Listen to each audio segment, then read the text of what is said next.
One of the questions that was often brought to me when I was, trying to present this story for market is who is this for? And I always have to emphasize it's for everyone. An atheist can read this book and I would think that they can get something out of it. Absolutely. What I was attempting to do is to document a human experience, the way that any piece of literature is to document a human experience. You have to fight harder, and that fight becomes harder when you're going through something that empties you from the inside. How does one find God when there's nothing in you? But certainly there's something about depression that it is one of those diseases. It's one of those conditions of the soul that ransacks your heart of any meaning. And it's something that certainly I feel that we need to destigmatize. And one of the ways of destigmatizing it is by talking about it. Being an artist can be a heck of a ride, but you're not alone. On Journey of the Art, we tell inspiring stories of artists and chat with those who support us on this path. I'm your host, Lola Okpatayo, writer, editor, singer, and all-round lover of words. Come with me on the journey. Hello and welcome to Journey of the Art. Thank you for joining us. In today's episode, we're discussing the strong connections between love, religion, depression, and family ties. We explore these in the novel Drinking the Ocean, which tells the story of Murad, whose carefully constructed reality is upset by a chance encounter with a long-lost love. Set in England, Canada, and Pakistan, Drinking the Ocean forces us to contemplate deep questions on faith and family responsibility. The book is out now and is available through the link in the description box if you're watching this on YouTube, or in the show notes if you're listening to us today.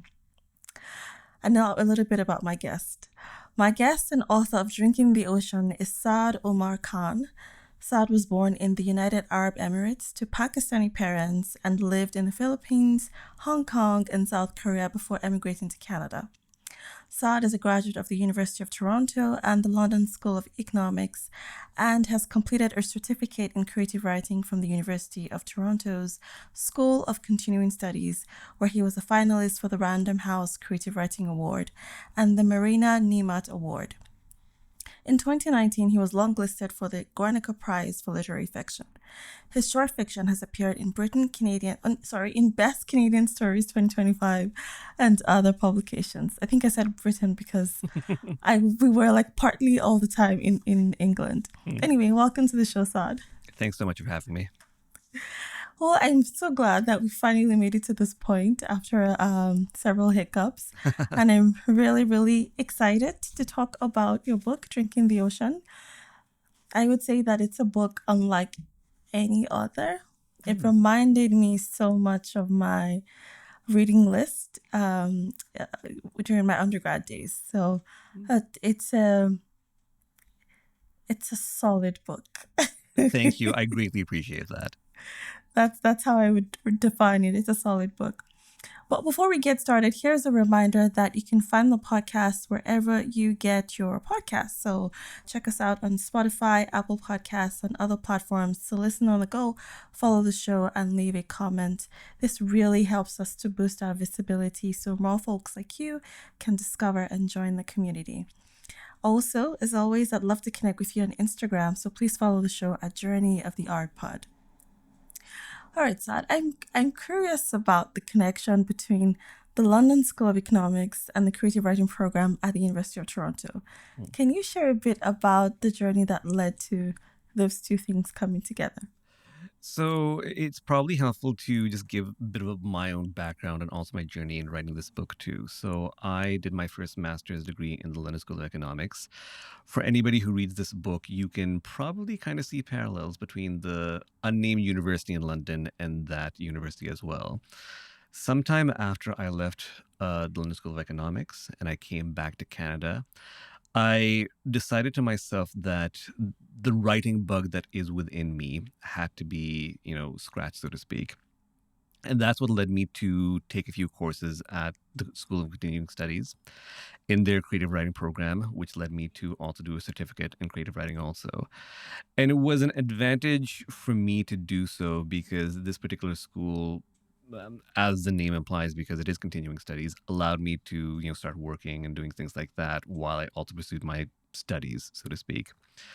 And it's a great community to have. And for anybody who's in the Toronto region, like I do, and is interested in writing, I do highly recommend that they look at opportunities like that. And even if you're not in Toronto, there's something about having some sort of community, whether it is through writing groups, whether it is through study, that does help you out. The question always comes back to, do these classes make you a better writer? It really depends. In From my perspective, it definitely made me a better editor, Mm. because it that, and also the connections that I made. I started that I started, but I joined a writing group that emerged out of the School of Continuing Studies. And these writing groups and these writing communities are a good way of having other people tell you when you're writing badly. And it certainly helped me in the process of writing this book itself. Yeah. Yeah, I hear you on that, the importance of community. And I think one of my guests said the same thing too about like find all these courses, writing courses that can help you to get started on your writing journey without necessarily committing to an MFA that's like 2 years or 3 years. So thank you for sharing that. And also maybe $200,000, depending on which MFA you go to. Also, there's Oh, definitely yeah. a cost factor to that. Oh, yeah. Yeah, for sure. Mm.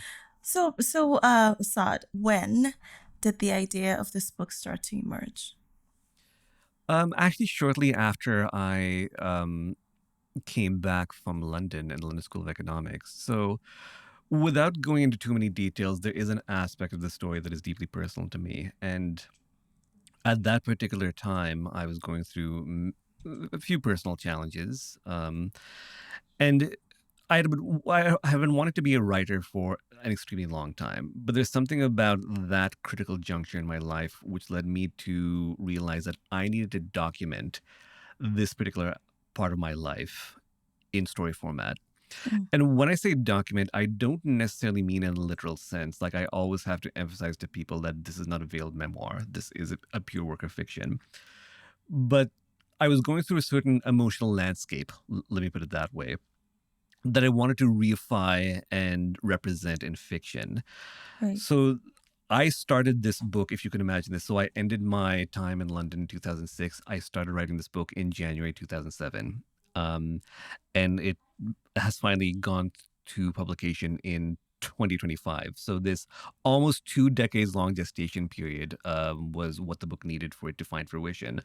Right. But it was during that time when I actually wanted to write that book, and not to age myself too much either. So I was writing this book in my mid 20s, after I did my first master's degree. Mhm. It's now in my early 40s where this book has come out. Books take their time to really find a home, and I'm happy with the home that I did find. But there's also something about, when I was going back in doing the editing process with my Mhm. publisher, where I realized so much of this book was, the me in my 20s as opposed to the me in my 40s. Mm. And there's something about like realizing that made me think about how much this book is also about, amongst other things, the passing of time. Right. Again, Right. if you read the book, you see how it also jumps between time periods and Right. how we change during the passing of time. And it was remarkable how, like, the realizations that the characters go through in terms of how time has passed were kind of the same realizations that I had in terms of the way that I've changed as a person, from the Saad who like started writing the story to the Saad who actually got it published too. So it is an interesting, weird parallel between me and my characters. Yeah. Yeah. And speaking of your characters, you portray very interesting characters that are, I would say, quite unusual. Mm. And one of the themes that we find in this book is the theme of depression and a connection. It's not just depression, but also a connection between mental health and either a dependence on religion or an aversion to it. Mm. And whatever the case, several of the major characters are dealing with depression, and religion plays a significant role in their handling of it. Some of the characters don't find what they need from their religion when life's crushing blow hits. And it's such an important aspect of the book that I can't help but ask if this is something you're acquainted with in any way. It is, and This is one of those things where I'm pretty open about. Like, I do have my own history with mood disorders, especially during the time when I started writing this book. And it's something that certainly I feel that we need to destigmatize. And one of the ways of destigmatizing it is by talking about it. Along with Absolutely. that, I'm also an observant Muslim, and I haven't stopped being an observant Muslim from that time onwards. But certainly, there's something about depression that it is one of those diseases. It's one of those conditions of the soul that ransacks your heart of any meaning. And if you're somebody who comes from a background when you've been brought up to get your most meaning from faith, especially in a secular environment when you're kind of at odds with the general tone when it comes to religion amongst you, Yeah. you have to fight harder. And that fight becomes harder when you're going through something that empties you from the inside. How does one find God when there's nothing in you? I mean, you can't find it from Mm. outside. You can't find it from inside. What do you do in that? And again, like not wanting to portray the story as purely autobiographical, there's certainly something about that you see in what the characters go through. Yeah.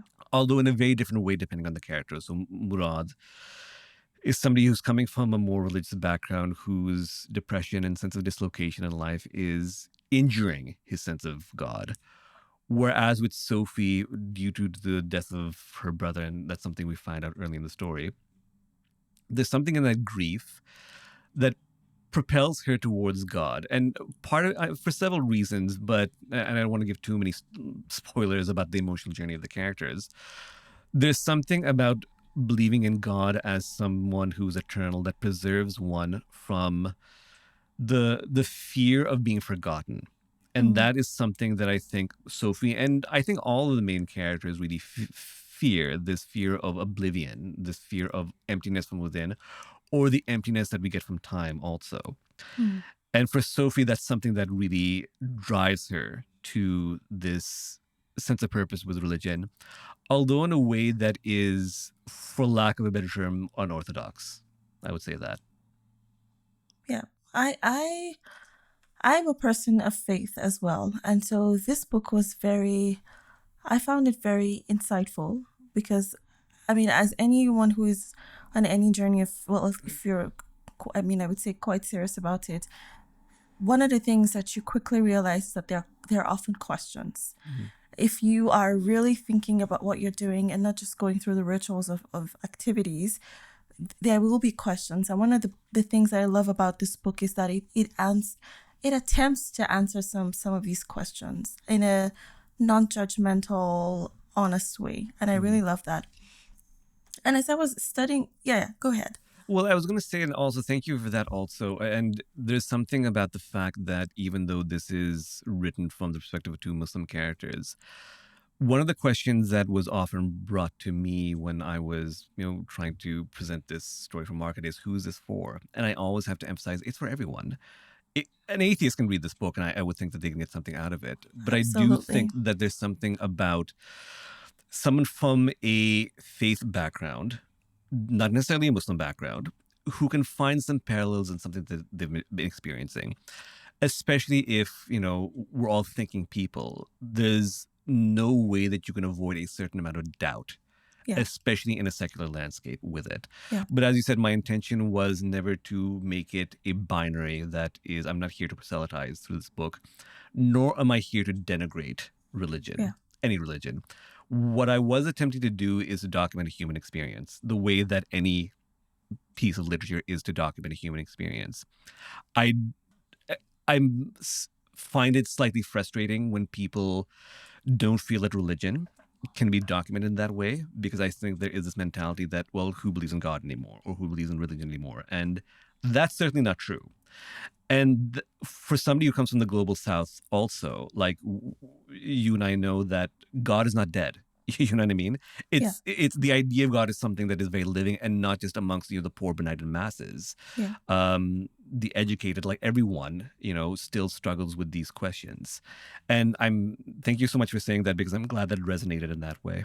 Yeah, yeah. So just to be clear, I'm not a Muslim, Sure. and that's why I needed to point that out, that even though I'm not a Muslim, this book spoke to the aspects of faith that I'm constantly working through, like these questions that I have in my mind, like why is this and why is that.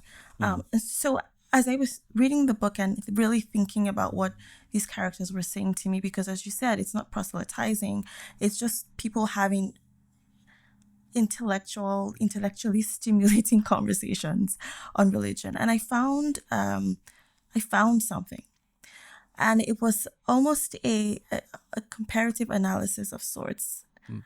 Maybe it's not a comparative analysis, but it was a religion versus faith thing, where it seems that you've made an interesting juxtaposition. So there are several conversations on religion.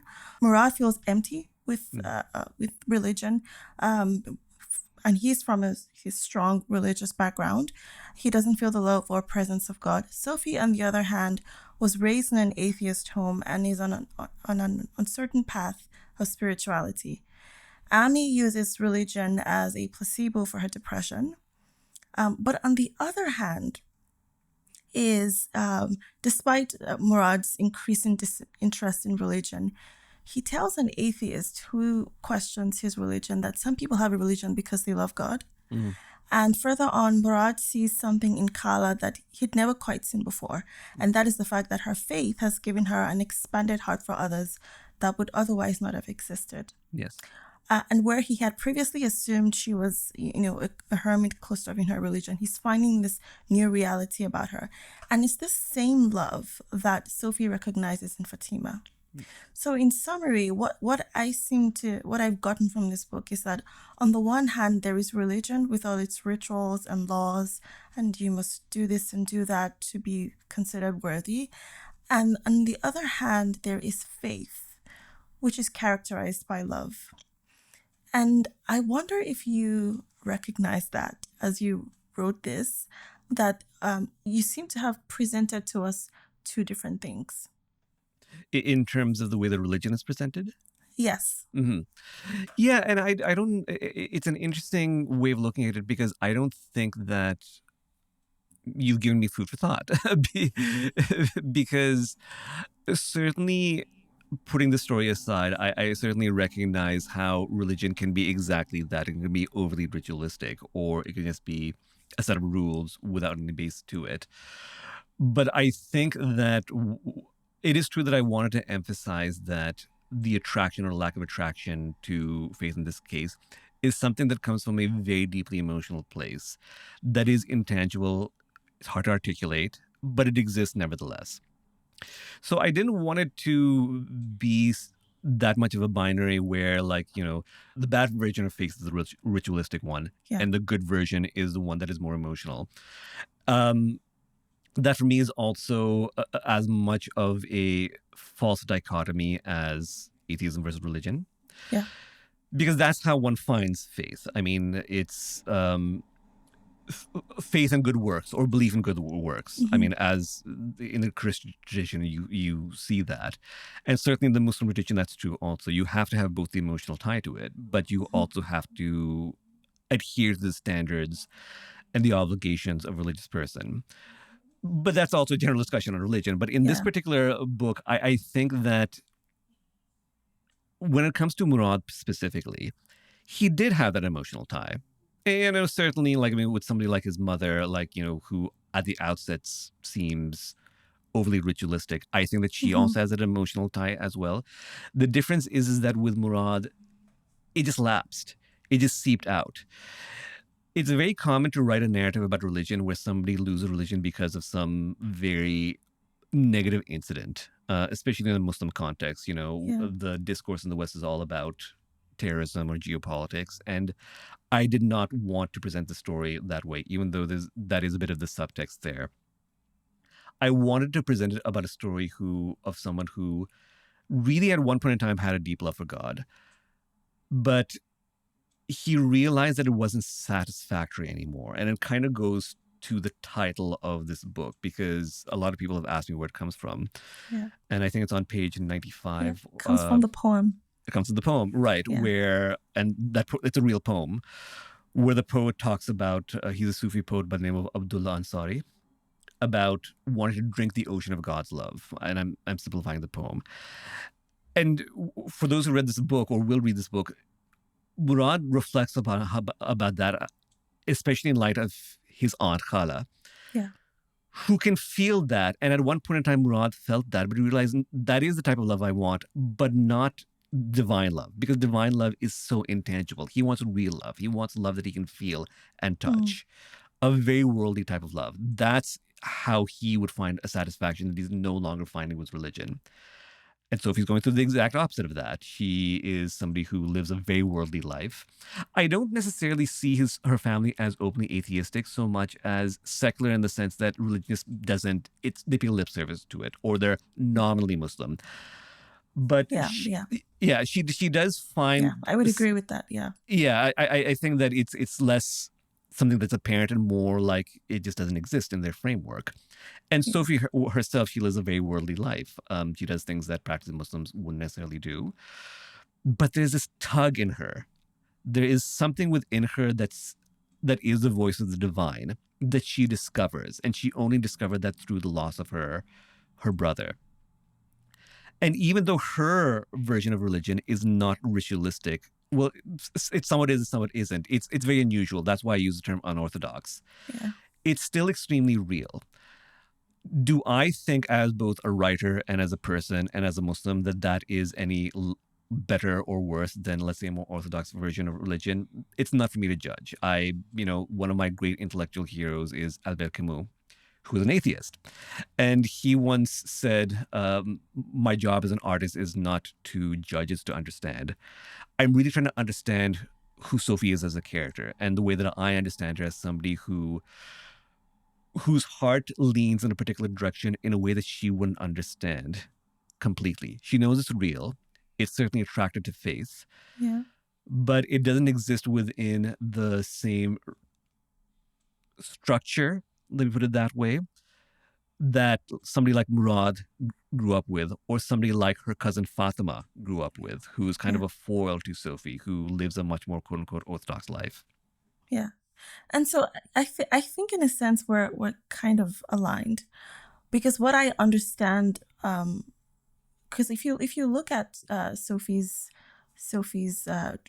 religious or spiritual journey, what eventually begins to get her moving in that direction of faith is the fact that she feels a sense of, first of all, she feels like Fatima understands her to some degree. It's a certain acceptance that that brings her into the fold little by little. She goes to this meeting of the sisters, and they are not as repelling as religious people typically would be. They give her a space to ask some of these questions. And I think that's what I was pointing at when I was talking about this idea of love.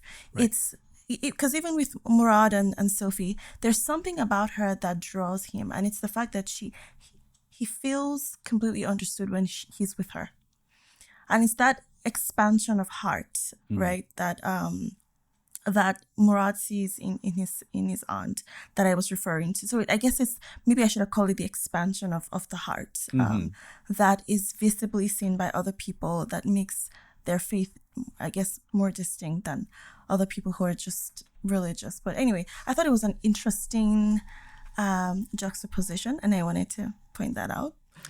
May I add to that also? And it's interesting that you use the phrase expansion of the heart, because in a Muslim context, there are lots of verses that talk about how God expands the breast of somebody, which is a metaphor for, literally your chest is expanding. There's something about your heart that is fundamentally closed and hardened without the love of God and without the connection of God. And I think Sophie is a good example of somebody who, through her connection with God, she becomes this repository for compassion for other people that I think was probably always there, but got damaged through loss. And that's how she understands her life, that if it wasn't for God, my heart would remain closed and shut. Yeah, absolutely. So let's move a little bit from that. I'm going to take us back to this subject of depression and mental health. And I feel like I've already touched on this a little bit, but it's this idea of being understood, or a lack of being understood in Murad's case. He doesn't feel understood. And his parents have the best intentions, but they can't seem to find a way to connect with him. And sometimes I felt that Abu and Ami's expectations of their son may have prevented them from recognizing what he really needed. Why was it important for you to draw this out in the book? The lack of understanding that Murad is experiencing is also a function of one other, let's say, spiritual illness that he's experiencing, and that is his inability to connect with the world around him. And I think for anybody who goes through clinical depression or associated illnesses, that is something that they feel very acutely. You can Mm, love somebody who is depressed as much as you want to, but that love from the person who's experiencing that will either never feel like it's enough or it'll feel like it's misguided. And to your point, it's Murad's parents are extremely well meaning, but they're also, I think they're always set in their ways. They have this certain trajectory that, you know what, my son is going to go through school. He's eventually going to find a wife shortly afterwards, and life is going to be okay. And Murad cannot see his life being okay in any way, shape, or form at that point in time. And that's one of the reasons why, like when he meets Sophie, Sophie's inner sadness also parallels his own. And it's yeah. only when he sees a fellow traveler in his mind who feels and shares a similar sense of sadness that he feels, okay, I'm not so weird, for lack of a better term. I'm not so disconnected. And it's maybe unfortunate that it's only through sadness that he can connect with somebody, but that's the way that it is. And I think that for someone who's undergoing through depression, the best thing that you can do to them is illustrate to them that what you're experiencing is not unique. Mm, And I think for me, that lack of understanding was extremely important because it also spoke to one of the themes, and that is gaining and losing faith. Um, Again, it's easy to say that one has to love God and be connected to God. When if you cannot hear that inner voice that you've been told exists mm, anymore, either through life circumstances or through depression or what have you, that statement, well meaning as it is rendered utterly meaningless right. through that. And Murad is feeling that in a very painful way. But at the same time, because he's coming from his own particular environment where he's raised with that value system, it's not easy for him to say, I'm an atheist, or for him to divorce himself completely. Like there's one part where somebody, and I think you mentioned this before, calls him out about his belief of God. And it's not easy for him to say, yeah, God doesn't exist. He can't quite do that, but he can't feel it anymore. So the logical arguments for or against religion in this case are really based on matters of the heart, like the trajectory that our hearts are going through. Where for Murad, because he feels so misunderstood, his heart can't veer towards the direction of the divine as it used to. Yeah. And so it's interesting that you talked about the relationship between Murad and Sophie because I did want to talk about that as well. So their relationship is quite unlike a lot of relationships that one reads about where there's a strong sexual tension from the start. In their case, they fall in love through these layers of intellectual, soul searching conversations where they explore religious and political concerns and the meaning of life. Mm, And they see each other before they see each other, mm, if that makes sense. yeah. And it's a serious type of love predicated on mutual understanding and respect for each other. I want to know how you brought these two characters together. Where did those characters come from? This is where it becomes a bit challenging because I have to be circumspect about how honest I can be when it comes to the reality of these characters. Um, Let me put it this way. As I kind of alluded to earlier, there is something about my own history that informs Murad and Sophie. Um, there are aspects of Murad that are me. There are also aspects of Sophie that are me. There are also aspects of Sophie that are based on, I'll just say this, people that I know. And the dynamic between these two characters isn't exactly true to life, but is similar to life circumstances and relationships that I've experienced. But I also didn't want it to be like I said before, a veiled autobiography or a veiled memoir. I wanted to write characters that interacted, had a deep connection with each other, but a bit of a mismatched connection too. And that's also because I wanted to illustrate certain themes, a theme of like, you know, people going through like ships in the night when it comes to their spirituality. Mm-hmm. And to your point, I think that's a very interesting way of putting it, that they see each other, but they don't totally see each other. When it comes to Murad, I think that there's definitely this intense romantic feeling that develops fairly quickly while he's in London. Whereas Sophie, at least initially, it is purely platonic, but they're both equally strong. Sophie is seeing it from a spiritual point of view. There's something about Murad that reminds her of her brother and also other people too, but mostly her brother. And because she is a naturally compassionate person, that's what is brought out in her. It kind of goes back to, like, your heart being expanded, and something about Murad that expands her heart even wider than she expected. Murad's heart also gets expanded too, but again, in a way that I don't think that he expected. Whom amongst us has not fallen in love and been like, I don't know how to deal with these emotions, and that is Murad to a T. Yeah. Have I felt that way before? Maybe. We'll leave it at that. We'll leave it at that. And maybe going back to the genesis of your question, maybe that informs the motivation for wanting to represent these characters to a degree. Although, again, I have to emphasize that the beauty of fiction is that you can veil reality any which way you want to, and you can also veer away from reality and explore ideas and concepts that are removed from your day-to-day experience. And that's something I did want to do with Sophie and Murad's connection. Yeah. So I have just one follow-up question based on these characters. So the book is divided into 4 parts, I believe. Yeah. The first one, it's really about Murad, and then Sophie, and then Murad and Sophie, and then it ends with Sophie. Why was it important for you to create these parts? Now, I do understand that each part gives us an insight into what happened behind the scenes for each character. But I just want to give you space to talk about why you created that structure. I'm really attracted to stories that have a sense of unity, that at narrative level, your beginning and ending bookend each other in a way that I hope at the very least is satisfying for the reader. And that's something that I wanted to do with this particular story. So, again, for those who've read it, it starts off with Murad in 2015 and it ends with Sophie in 2015 also. Some of that structure was because I didn't want it to be purely Murad's story also. I wanted there to be equal weight between the two characters. I also wanted to do that balance in a way that if the beginning is with Murad, the ending couldn't have been with Murad. It had to be with Sophie. And it had to be Sophie's end journey also that we see. And in a way, in the beginning, we all see Murad's end journey from, how his life has ended up from that time in London that they had together as well. So that circularity, for me, I just found satisfying.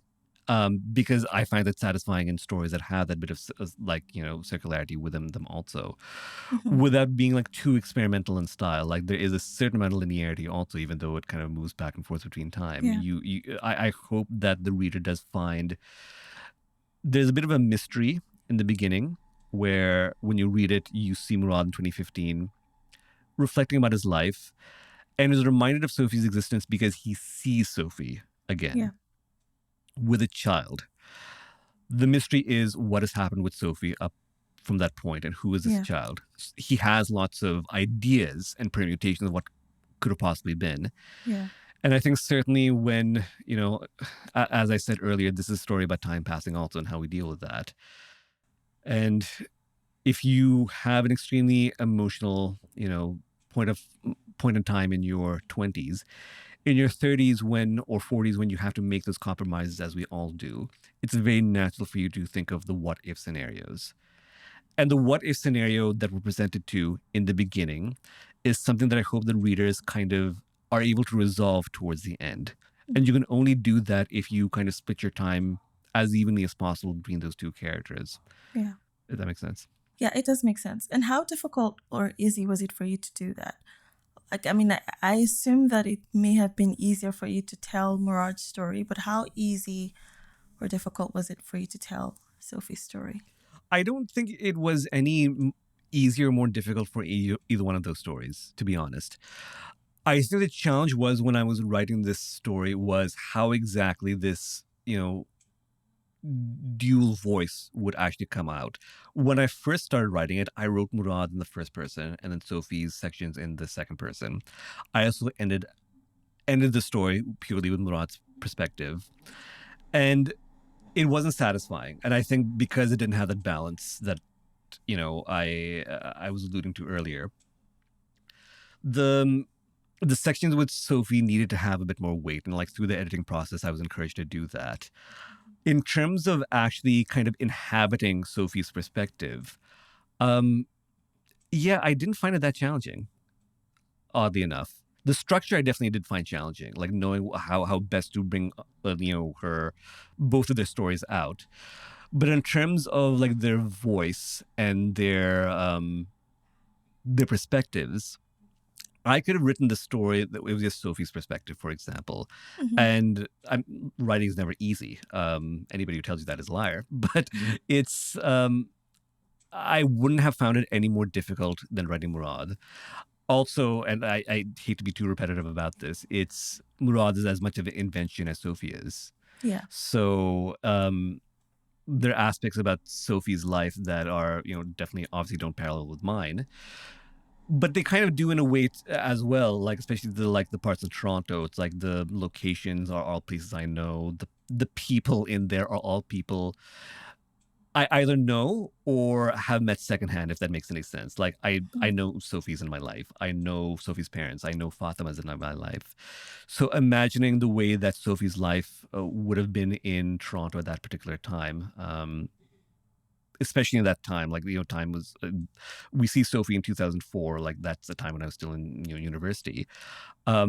Aside from the swap in gender, it wasn't too far gone for me to imagine how she might have thought and how she might have lived. Mm-hmm. Okay, so let us go back to religion, and then we're going to touch on politics. One of the things that fascinated me about Murad is his intolerance of religious sanctimony. And there's a portion in the book where there's a discussion in class, and he deliberately sides with the Americans against his classmates, whom he finds to be much like religious Muslims. And he is irritated by their, quote, liberal secular quality, end quote, which is, quote, full of condescension that is self-satisfied and slightly aggressive, end quote. To what extent would you say these conversations remain relevant in today's world?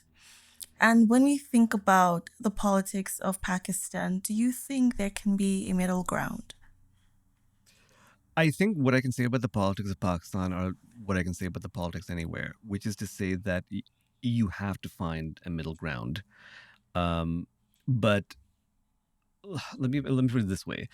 So let's take us in the context of when the story is. So the statement that you were speaking of is, early 2006. This is London a couple of months after the 7/7 bombings. This is a couple of years after the invasion of Iraq. This is a couple of years after 9/11.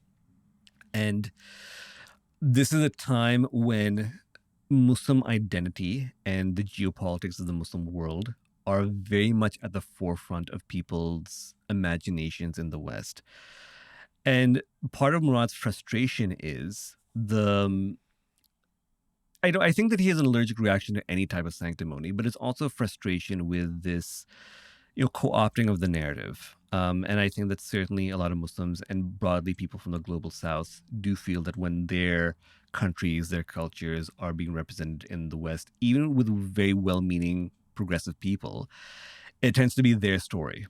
It tends to be their perspective. And, we tend to feel a bit shut out, even though we have a lot to say about that. Certainly something I experienced during that period as a Muslim living in the West. It's certainly something I experience now. And I think that's where that comes from. In terms of like the middle ground in any country, but let's talk about Pakistan in particular. So Pakistan right now is going through certainly a challenging time when it comes to the role of the military and democratic politics. That's something that's been there for quite some time. It's not going to resolve itself anytime soon. And certainly, as somebody in the Pakistani diaspora, I wish for the best.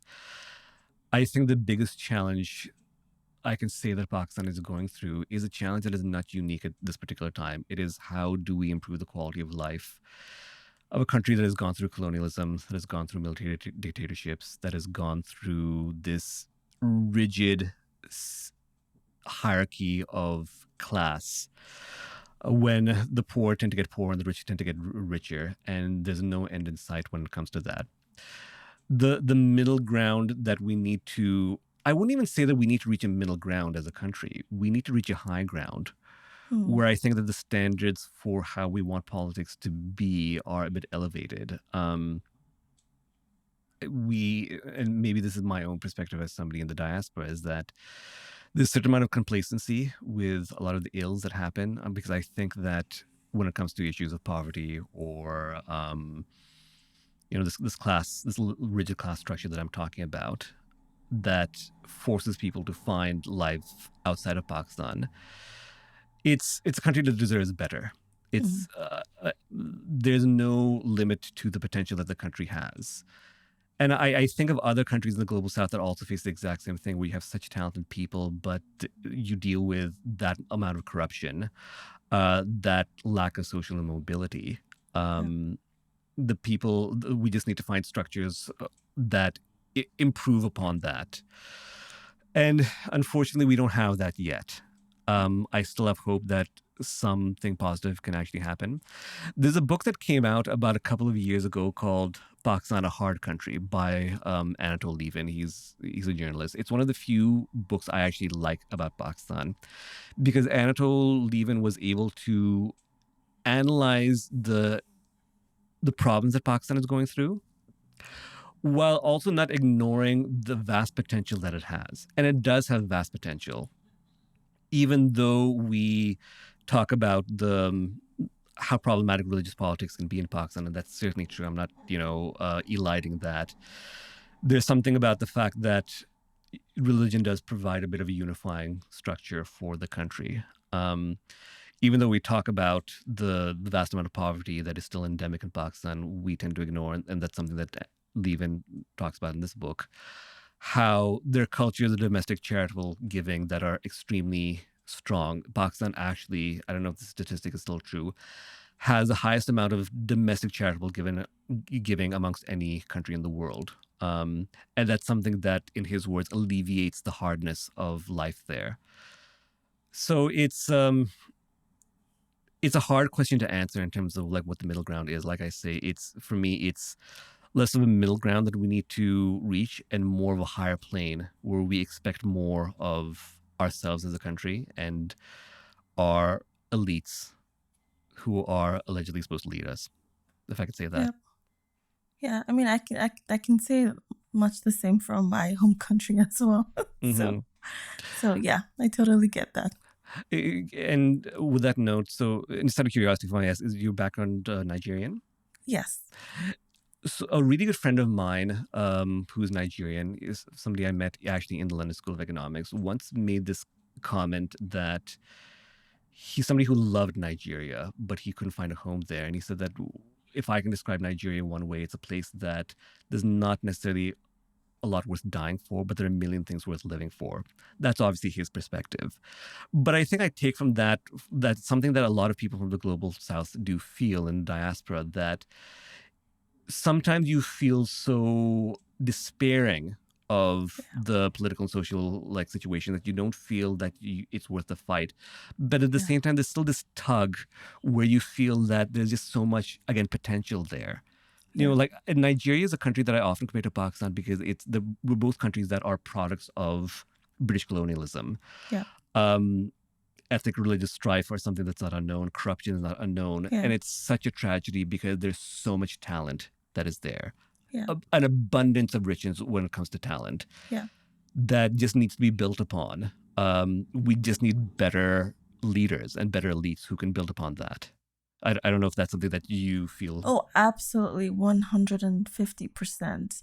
I think one of the things, I used to say this to people, that my existence here in Canada is an act of self-exile, Mm-hmm. because it's like you said, a lot of opportunities, but at the same time, a lot of things contending for your very existence. Mm-hmm. And so you remove yourself from that harmful, toxic situation, even though you don't want to, and hope that you can start a new life elsewhere with all the talents that you have. Because I mean, Nigerians are one of the most resilient people I know, Mm-hmm. one of the most hardworking people I know. Like, we just won't give up. We just keep going. We have a we have a very big belief in what we can do as people. So Mm-hmm. yeah, all the sad things. Well, all the sad things, and I don't know if you feel this. Whenever you like if and when you go back to Nigeria, but so I was born outside of Pakistan. And I've never lived in Pakistan. I visited there all. I still visit there all the time. My family still lives there, and I always go through this point where whenever I go back to the country, I can see the ills of it. But I get so sad leaving it because I think about what if I'd never have left.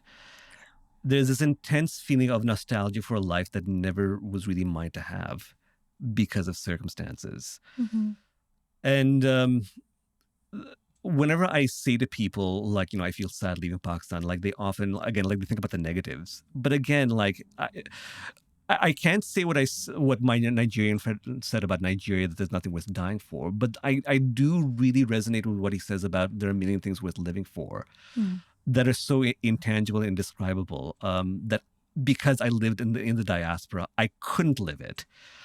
But had situations been better, had it again, like it goes back to how if the system, if the frame was better, Yeah. um, I could have lived there and lived a very happy life. Which is not to say that people don't live happy lives in either Pakistan or Nigeria. That's absolutely true. I mean, Mm-hmm. like I really want to counter this narrative that like everyone living in the global south is living a life that's completely either literally impoverished or Yeah. mentally impoverished. Like, Chimamanda Ngozi Adichie talks about the danger of the single story. Yeah. And that's such a beautiful like tale, like a phrase for anybody who comes from where we're coming from, that Yeah. we do not want to present our cultures and our countries as if it's a single narrative of complete Yeah. misery. Does that misery exist? Yes. Is that immiseration typical and universal? It absolutely isn't.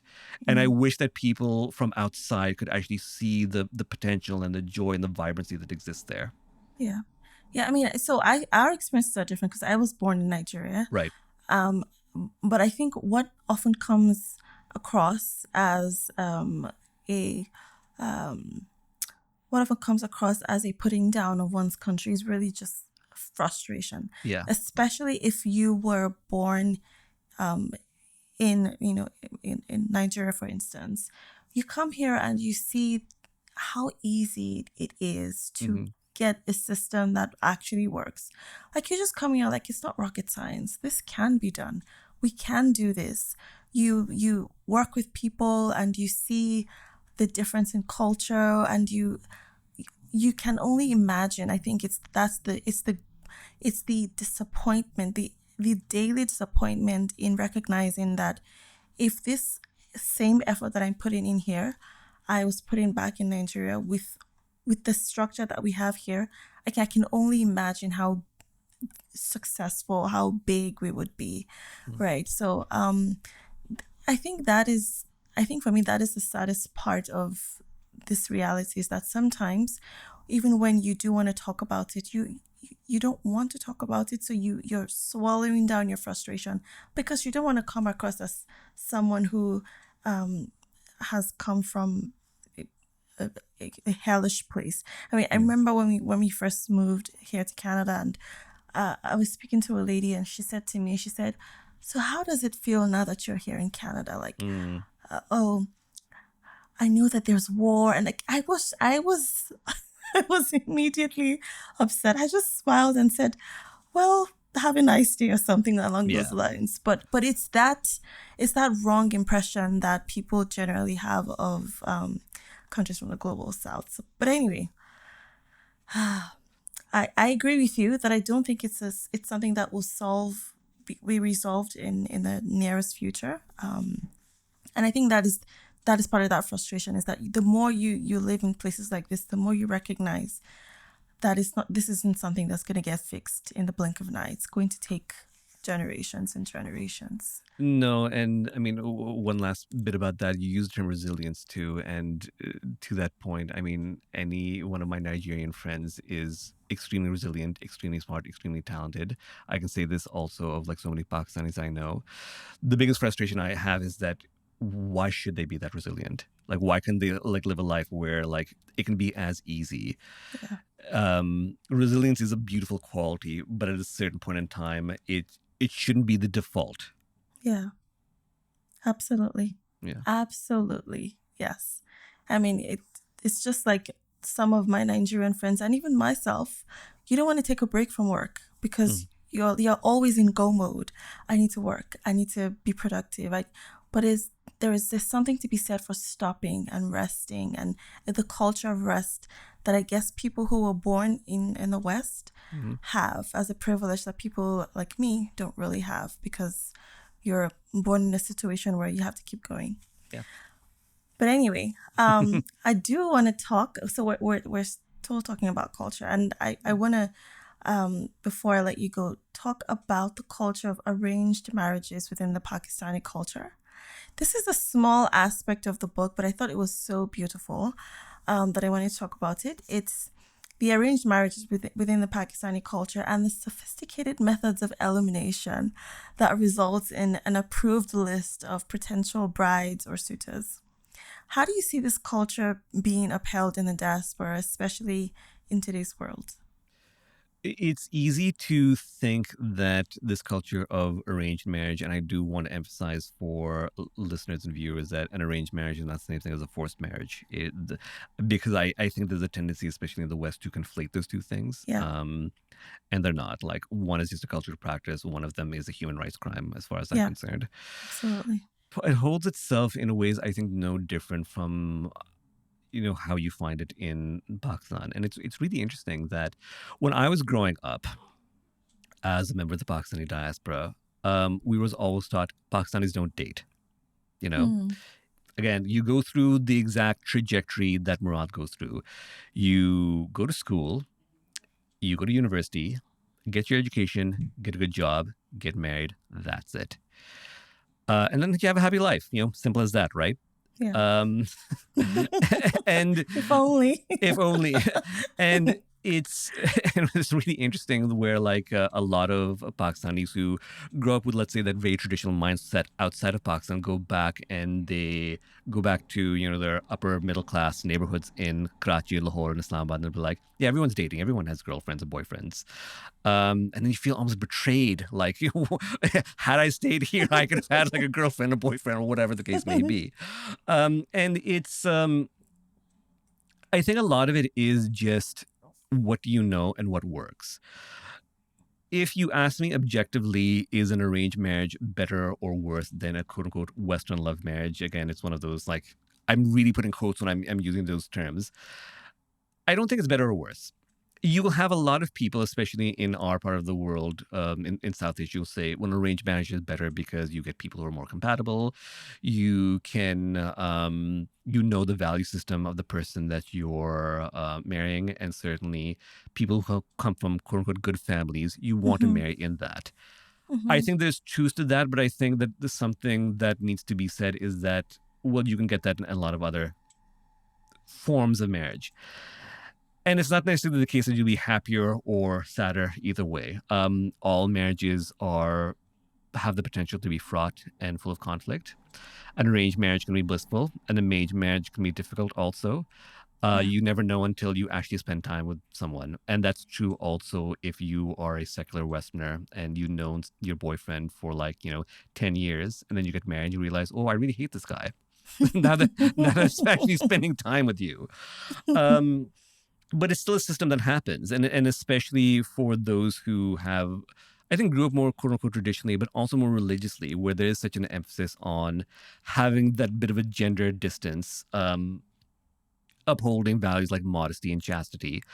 We're having a system that is more arranged and less permissive is something that people are used to, and it does work. Mm. Like people do have happy marriages that way. It's not necessarily the case that this is something that's just an artifact of the old world. This happens all the time in our Yeah. cultures and in the diaspora. Yeah. And again, it's the conflict between going through that route and going through other routes is just what makes you happy. Yeah. Anybody in any culture can be happy or sad no matter what system of relationships they come into. And I think that's something that I did want to bring out in this novel also, that I'm not criticizing any cultural system. Yeah. Yeah. It's again, that's an easy narrative because that you figure that it would sell in the West, because I do feel in the West, like people love these misery stories about cultures in the global South. And like, as alluded to earlier, I'm not interested in that. That's not the Yeah. conflict that I want to talk about. Yeah. Yeah. So, Saad, this is my last question. Mhm. How did writing this book change you? There is, well, there's writing the book and getting the book published.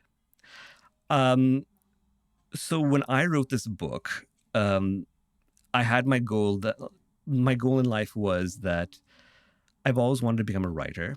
This is my chance.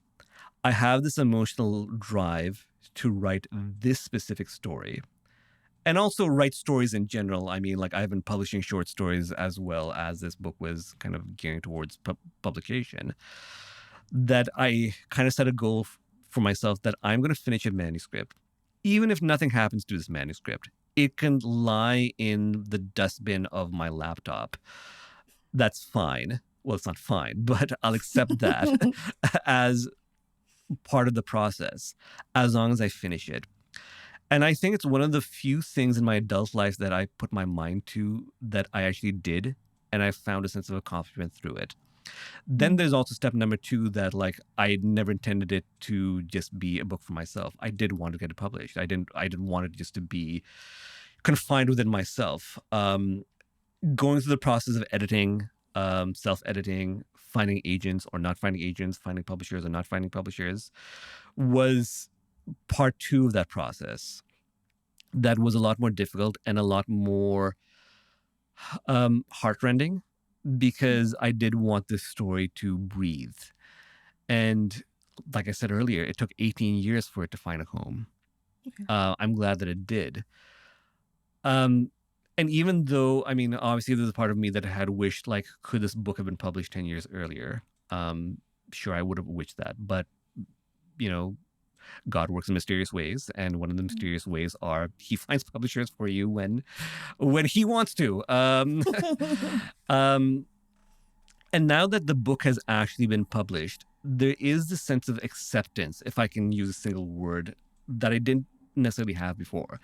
I don't even mean just being accepted in a literary community, although that's something that is, you do become part of that process too. Like I'm meeting people. I can call myself a bona fide published writer without seeming like, seeming pretentious or being a dilettante. But there's also an acceptance of the time and the emotion put into actually writing this. Like, art is the most ultimate form of validation that one can get. It's validating if you just write it and nothing happens to it. But there's something that's even more uplifting if you're getting recognized for it. And also if people are actually seeing something that they appreciate in the story. It's why whenever I've had like friends, acquaintances, or people that I've just met who say that, there's something about the story that really appealed to me, I don't take that for granted. Because apart from the fact that writing is a form of validation, it's also a form of communication.